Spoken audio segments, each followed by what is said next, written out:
Dia coba bertanya banyak urusan agama. Setelah Nabi SAW jelaskan, lalu dia seakan-akan ingin selamat. Dia mengatakan, ya Rasulullah, kira-kira apa yang paling anda khawatirkan sehingga agama saya ini bisa rusak? Sekarang saya mau istiqomah. Bagaimana supaya saya tidak rusak nih? Apa yang harus saya jaga? Maka beliau SAW memegang lidahnya sendiri. Nabi pegang lidahnya lalu ditarik sambil beliau mengatakan, kuffa alaika hadha. Ini penyampaian wahyu. Mereka berkata, ala anggota tubuh berkata kepada lisan kita setiap pagi. Bismillahirrahmanirrahim. Assalamualaikum warahmatullahi wabarakatuh. Alhamdulillah. Wassalatu wassalamu ala rasulillah. Segala puji dan puja kehadirat Allah subhanahu wa ta'ala. Juga salawat dan taslim kepada Nabi besar Muhammad sallallahu alaihi wasallam. Melanjutkan bahasan dosa-dosa besar kita. Semoga Allah selamatkan kita dari semuanya. Tidak terkecuali dari dosa-dosa besar maupun kecil. Dan semoga Allah selalu menyibukkan kita dengan amal-amal saleh, keimanan, tawadhu, merendah dan seterusnya. Dan ada bab khusus dikhususkan oleh Syekh Muhammad di sini bin Abdul Wahhab rahimahullah, khusus bab dosa-dosa besar yang berhubungan dengan masalah lisan. Ada di antaranya yang sudah pernah kita bahas dan ada juga yang belum.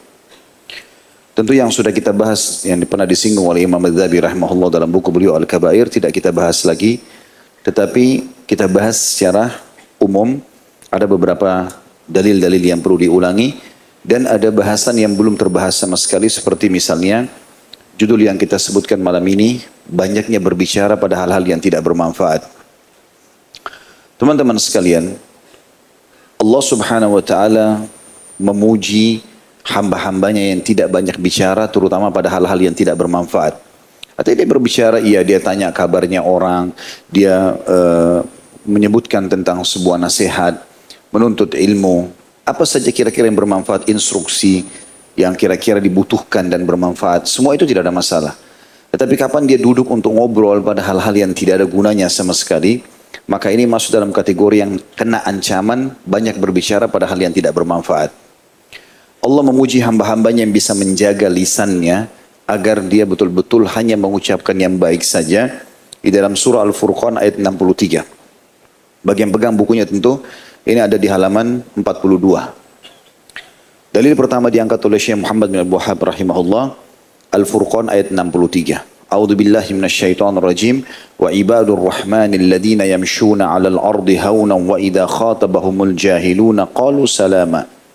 Dan hamba-hamba Allah yang maha penyayang, artinya Allah khususkan mereka menjadi hamba-hamba pilihannya, ialah orang-orang yang berjalan di atas muka bumi ini dengan rendah hati. Kata ulama, rendah hati itu makna bahasa Arabnya tawadhu. Rendah hati artinya matanya merendah, lisannya merendah, tangannya merendah, kakinya merendah. Artinya tidak ada kerusakan semua itu. Matanya tidak melotot memandang orang, lisannya tidak menyakiti orang lain, tubuhnya pun tidak ditinggikan supaya misalnya merendahkan orang lain atau mencibir. Begitu juga dengan tangannya yang seringkali merendah, mendahulukan orang lain, begitu juga dengan kakinya. Dan apabila orang-orang bodoh berbicara kepada mereka, makna bodoh adalah memang kita tahu orang ini tidak tahu di bidang itu, terutama berhubungan dengan masalah agama, maka mereka mengucapkan kata-kata yang baik. Tidak respon kebodohan itu dengan kebodohan. Kapan kita dengar orang itu dari cara bicaranya suka ribut, ngajak bicara dan bertengkar, udah tinggalin saja. Kita hanya mengucapkan kata-kata baik. Ya sudahlah, terserah kamu saja. Tinggalin aja. Sebagaimana sering kita ucapkan masalah itu. Itu makna Al-Furqan 63. Lalu beliau rahimahullah mengangkat Al-Qasas 55 setelah itu. Salah satu sifat hamba-hamba Allah yang terpuji adalah A'udzu billahi minasyaitonir rajim wa idza sami'ul lagwa a'radu anhu. Dan apabila mereka mendengar perkataan-perkataan yang tidak bermanfaat. Kata ulama tafsir tidak bermanfaat adalah tidak ada isinya. Terulang-ulang kisah yang tidak perlu. Kisah yang berhubungan dengan masalah dunia ini cukup sekali. Pengalaman kita pernah kita lalui sekali, dua kali cukup. Tapi bertahun-tahun terulang diucapkan dengan orang yang sama, apa manfaatnya? Tidak ada manfaat. Maka semua tidak bermanfaat berarti tinggalkan. Allah memuji itu. Sifat hamba Allah apabila mereka mendengarkan perkataan yang tidak bermanfaat, mereka meninggalkan. Mereka berpaling darinya. Ya, tidak perlu lagi. Masih banyak kosakata, masih banyak kalimat, masih banyak nasihat, masih banyak ilmu yang bisa diucapkan. Daripada hal-hal yang sama terulang-ulang, gitu kan. Dan itu ada pengecualian kata ulama, kecuali dalam masalah ilmu. Al-Quran, zikrullah, memang ini terulang. Kan? Bahkan Imam Syafi'i rahimahullah menekankan ilmu itu kalau sering diulang maka dia makin ya, tertanam. Begitu juga dengan zikrullah, sering ada zikir terulang-ulang, habis sholat, zikir pagi petang, berdoa, membaca Al-Quran memang terulang-ulang. Tapi selain daripada ini, hal-hal yang tidak bermanfaat, maka semuanya ditinggalkan. Kemudian beliau mengangkat surah Qaf ayat 18 tentang pentingnya peringatan ada malaikat yang selalu mengawasi kalimat yang diucapkan. A'udzu billahi minasyaitonir rajim, ma yalfidhu min qaulin illa ladaihi raqibun atid. Dan tidak ada suatu ucapan pun yang diucapkannya, melainkan manusia itu ada di dekatnya malaikat pengawas yang selalu hadir. Mencatat semuanya. Kita bisa lupa, tapi malaikat tidak akan melupakan. Apalagi Allah Azza wa Jalla, semua akan dihisab olehnya. Kita masuk ke dalam hadis Nabi SAW yang masyhur, hadis Bukhari Muslim. Beliau mengangkat ini sebagai dalil yang keempat. Abu Hurairah radhiyallahu anhu meriwayatkan secara marfu, man kana yu'minu billahi wal yawmil akhir falyakul khairan aw liyasmut. Barang siapa yang beriman kepada Allah dan hari akhir, artinya yakin Allah ada dan mengawasinya serta dia ingin masuk surga di hari kiamat, salah satu yang harus dilakukan adalah hendaklah dia berkata yang baik saja. Makna baik bermanfaat dan jauh dari murka Allah, dan atau dia diam. Diam di sini tidak ikut-ikutan sudah. Termasuk di sini teman-teman tidak boleh bicara yang tidak punya ilmunya di situ. Ya, saya berikan contoh pada pertemuan-pertemuan sebelumnya, ada berkaitan dengan bahasan kita ini. Ada orang subhanallah setiap kali kita duduk semua bidang dia muncul di situ. Nah, ini aneh kalau orang bisa menguasai semua bidang. Itu nggak mungkin terjadi. Pasti ada orang yang lebih menonjol di bidang tertentu. Dan memang kata Nabi SAW, Inna Allah yuhibbu min abdin idha amila amalan yudkhinahu. Allah suka kalau seseorang hamba ya, menekuni sebuah kegiatan, dia menguasainya. Makna salah satunya adalah dia fokus ke bidang-bidangnya. Jadi tidak semuanya orang bisa menguasai, tapi akan ada bidang tertentu yang dia menonjol di situ.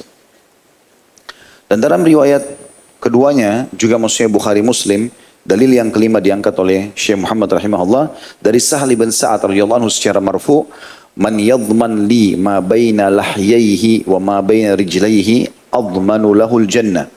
Barang siapa yang bisa menjamin bagiku, kata Nabi SAW, apa yang ada di antara dua jenggotnya, pipinya, lisannya maksudnya, dan apa yang ada di antara dua kakinya, maksudnya kemaluannya, aku akan jamin baginya surga. Hadis ini riwayat Bukhari nomor 6474. Hadis ini menjelaskan kepada kita bagaimana kalau seorang muslim bisa mengontrol kedua anggota tubuhnya ini, maka akan aman semuanya.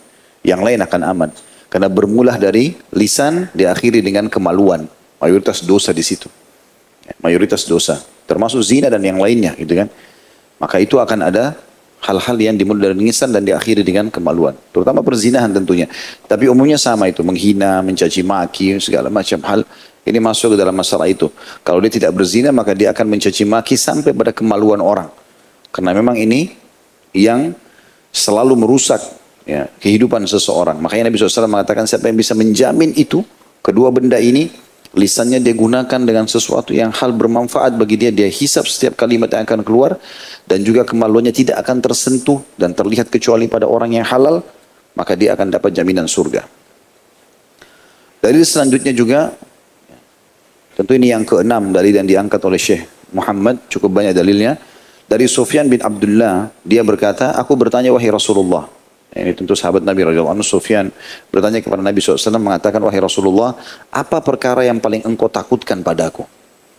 Tentu riwayat ini ada ya, ada sambungan sebelumnya. Maksudnya dia coba bertanya banyak urusan agama.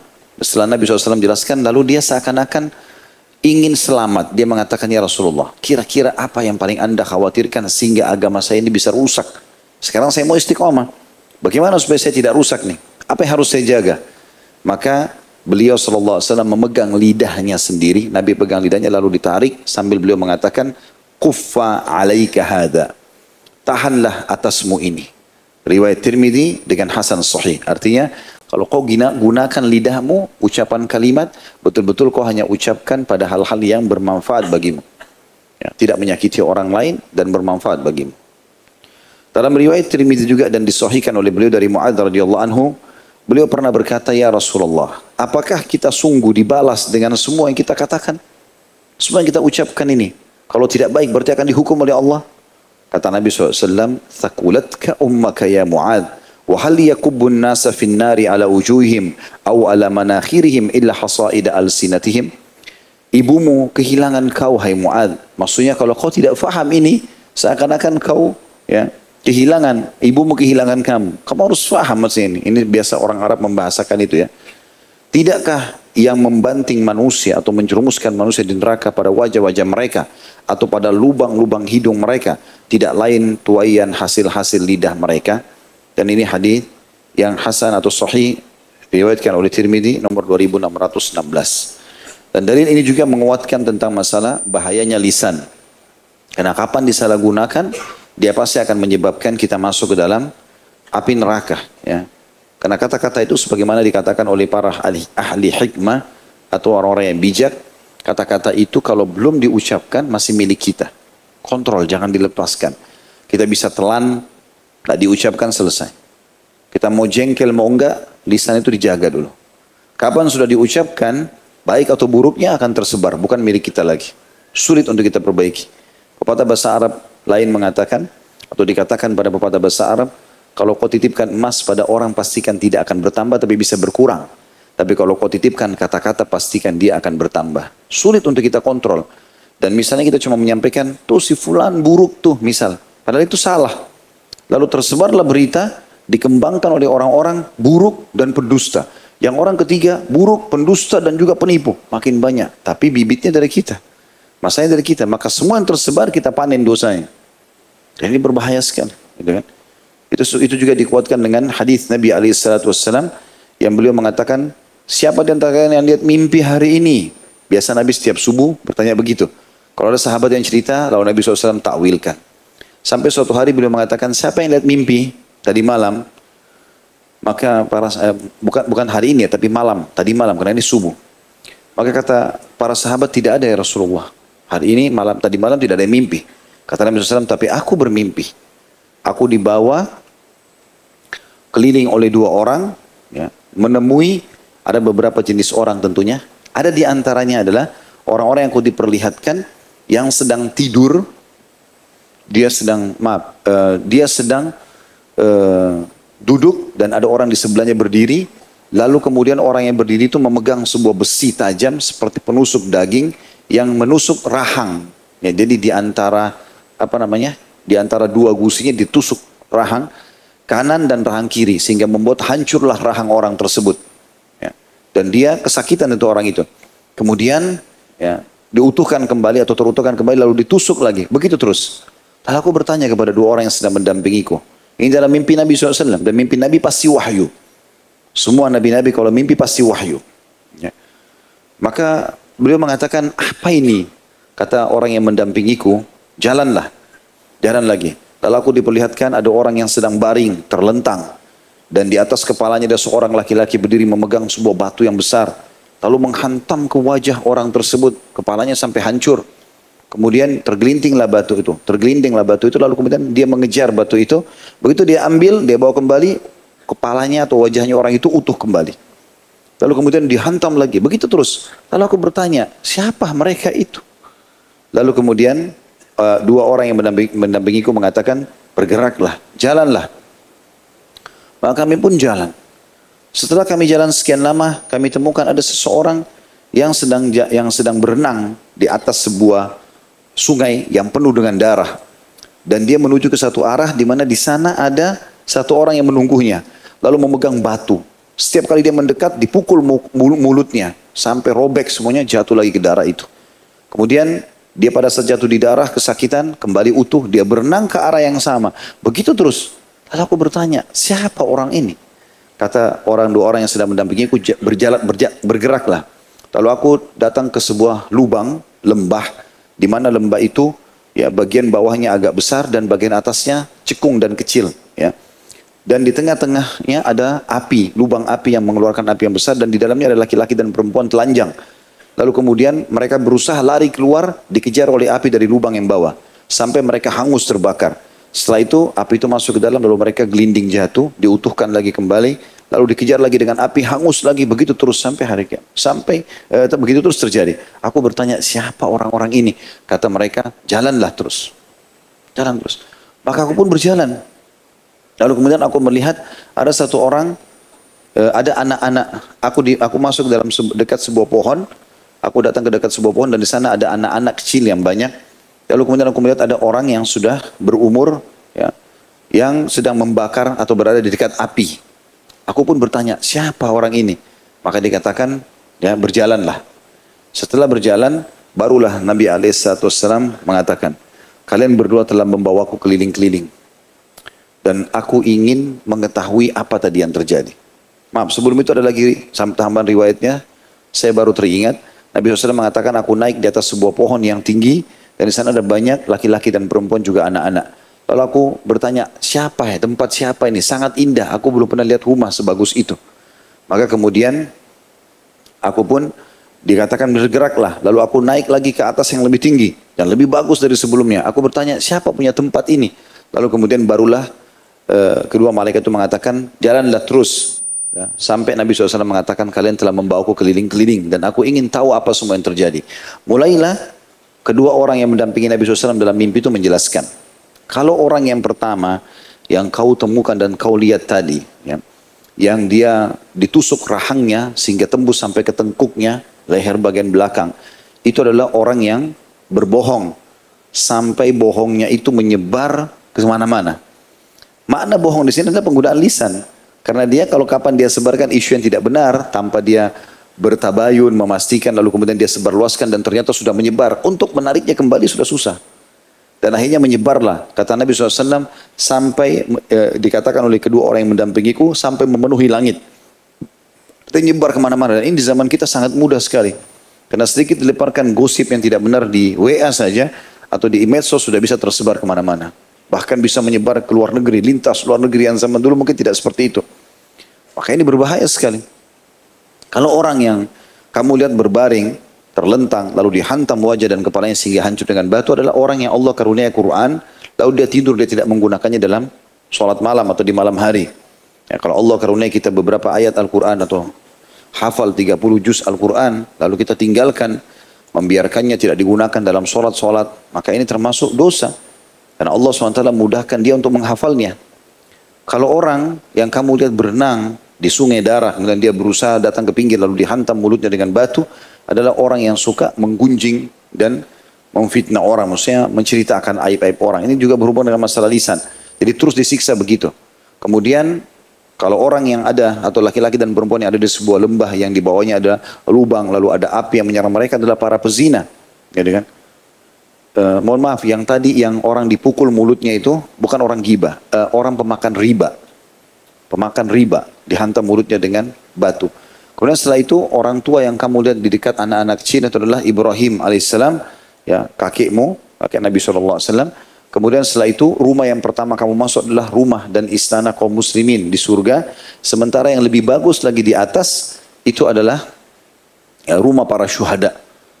Lalu kemudian kedua orang yang dalam mimpi itu berkata, ketahuilah hai Muhammad, aku adalah Jibril dan ini adalah Mikail, maksudnya dua malaikat yang mendampingi beliau. Lalu dikatakan kepadaku, lihatlah ke atas hai Muhammad. Lalu aku menaikkan kepalaku ke atas, lalu aku melihat di sana ada istana yang sangat bagus di atas awan, ya. Maka mereka mengatakan itu adalah rumahmu. Lalu aku pun terbangun. Tapi saksi bahasan kita ternyata ini ulama sepakati hadits ini dimasukkan dalam azab kubur.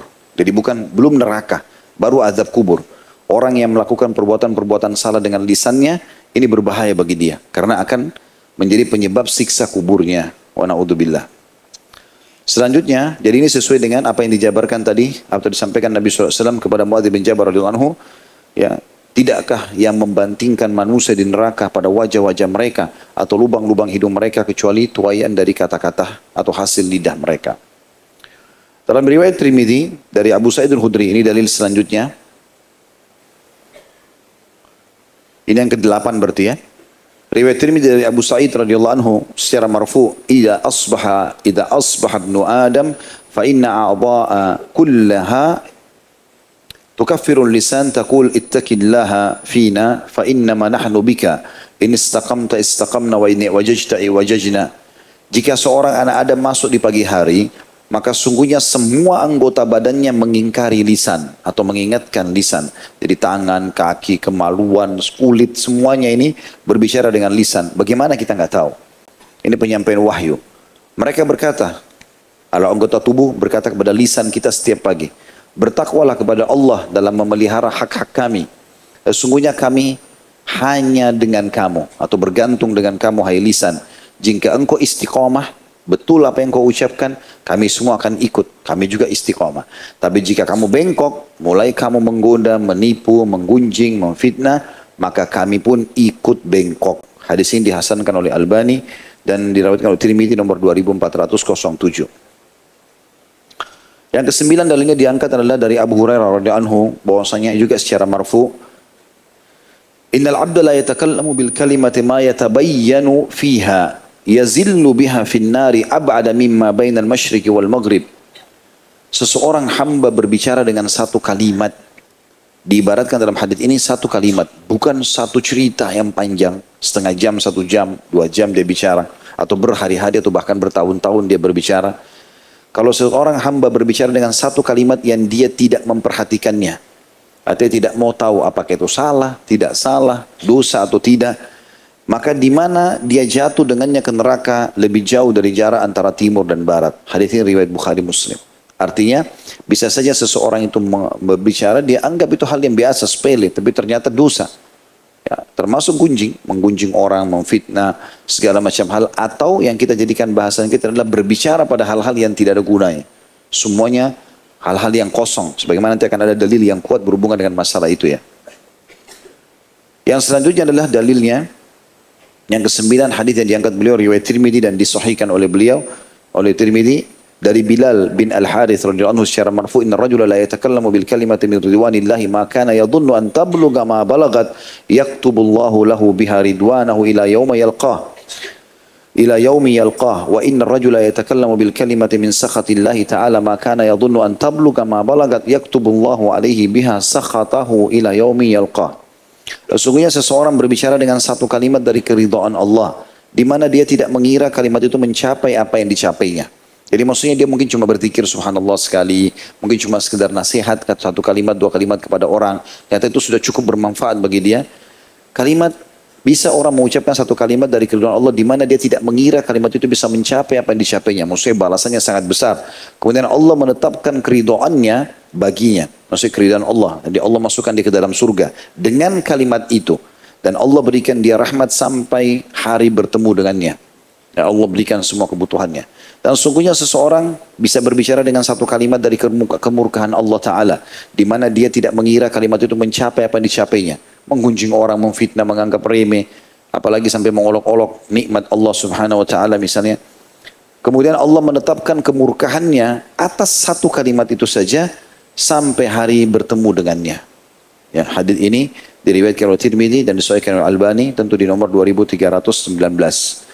Jadi ini cukup saja peringatan ini, hadis ini teman-teman yang kita bahas malam ini sudah luar biasa. Bagaimana gara-gara satu kalimat yang baik, nasihat, zikir, atau ayat, apa saja sudah cukup mengundang ridhonya Allah. Allah ridho kepada kita dengan kalimat itu sampai hari kiamat. Dan juga cukup dengan satu kalimat yang bisa mengundang murkanya Allah yang banyak dianggap remeh oleh orang, ngomong sembarangan yang tidak ada gunanya, banyak bicara yang tidak ada berguna, maka sudah cukup untuk membuat murkanya Allah melekat sama kita sampai naudzubillah hari bertemu dengan Allah atau hari kiamat. Yang ke-10 hadis yang diangkat oleh beliau adalah riwayat Bukhari, diriwayatkan Imam Muslim dari Jundab bin Abdullah radhiyallahu anhu secara marfu, beliau mengatakan anna rajulan qala wallahi la yaghfirullahu li fulan faqala Allah azza wa jalla man alladhi yata'alla alayya alla aghfiru li fulan inni qad ghafartu li fulan wa ahbattu amalak. Jadi hadis atau dalil yang ke-10 ini sebenarnya merincikan hadis yang ke-9 tadi ya. Seperti apa sih contoh kalimat yang bisa mengundang murkahnya Allah? Dikatakan dalam hadis ini bahwa seseorang bisa berkata, demi Allah, Allah tidak akan mengampuni fulan. Ini pernah saya kasih contoh kayak misalnya, antum di pengajian begini ketemu sama teman yang dulu mungkin buruk antum tahu. Kemudian tiba-tiba antum lihat dia, antum lihat ini orang dulu fasik benar. Suka berzina, suka bohong, suka segala macam. Weh, kok ahli neraka ada hadir di sini misal. Atau apalah kalimat-kalimat seakan-akan mengolok-olok dia, gitu kan. Menganggap diri kita lebih baik daripada dia. Bahwa seseorang berkata demi Allah, Allah tidak akan mengampuni fulan. Kayaknya kau tidak akan diampuni dosamu deh. Terlalu banyak misalnya. Gitu kan.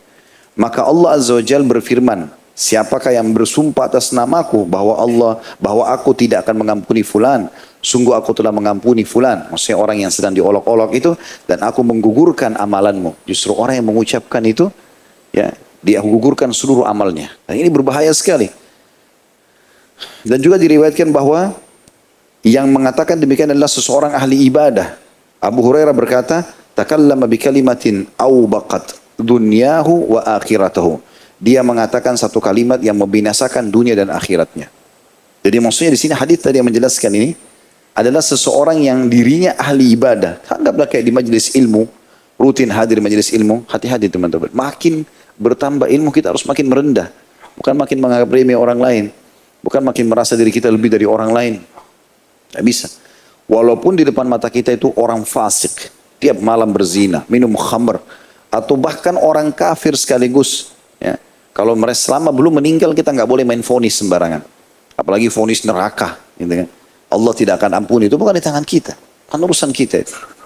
Justru kita menjadikan mereka sebagai ajang pahala buat kita. Itu benar. Ya Allah berikan hidayah. Kita jadikan atau sampaikan nasihat-nasihat yang baik. Mungkin dia bisa dapat petunjuk. Tapi bukan malah divonis. Kecuali orang jelas-jelas meninggal dalam kekafiran. Udah meninggal. Dan itu pun kata ulama ada ibroh, ada pelajaran. Misal dia tadinya penjahat, suka memiksa umat Islam. Lalu dia meninggal. Lalu umat Islam saling menyampaikan berita gembira, alhamdulillah si fulan yang kafir itu sudah meninggal dunia. Seperti waktu meninggalnya Abu Jahal, meninggalnya Abu Lahab. Kalangan muslimin sahabat berbicara tentang itu.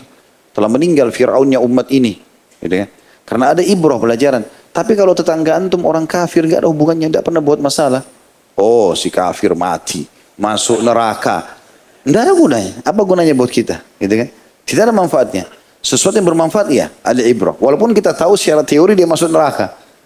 Tetapi di sini perlu kita fahami ada hukum-hukum syar'i yang harus kita faham.